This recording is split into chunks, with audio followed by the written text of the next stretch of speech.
لوگ اکثر عورتوں کے بارے میں یہ رائے رکھتے ہیں کہ وہ صرف پیسے اور آسائشوں کی خواہش رکھتی ہے، لیکن وہ اس عورت کو نہیں دیکھتے جو مشکل وقت میں اپنے شوہر کے لیے اپنی خوشیاں قربان کر دیتی ہے۔ وہ اپنے زیور کو صرف سونا چاندی کا ٹکڑا نہیں سمجھتی، بلکہ اسے ضرورت کے وقت کا سہارا سمجھتی ہے، اور اگر وقت آ جائے تو وہ بغیر کسی ہچکچاہٹ کے سونا چاندی بھی چھوڑ دیتی ہے۔ جب حالات سخت ہوں اور گھر مسائل سے بھرا ہو تو وہ سوال نہیں کرتی بلکہ سہارا بن جاتی ہے۔ وہ تانے نہیں دیتی بلکہ حوصلہ دیتی ہے۔ وہ اپنی خواہشات روک لیتی ہے مگر اپنے شوہر کا حوصلہ نہیں ٹوٹنے دیتی۔ ایک سچی عورت اپنے گھر کی فکر خود سے پہلے کرتی ہے۔ وہ دنیا کو یہ نہیں بتاتی کہ اس نے کیا کھویا ہے، وہ صرف گھر کو بچانے کی کوشش کرتی ہے۔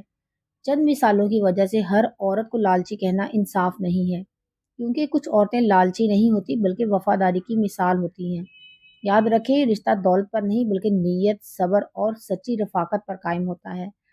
اگر آپ کی زندگی میں کوئی ایسی عورت ہے جو مشکل وقت میں دیوار کی طرح کھڑی ہے تو اس کی قدر کریں، کیونکہ اچھا اور سچا ساتھ ہر کسی کے نصیب میں نہیں ہوتا۔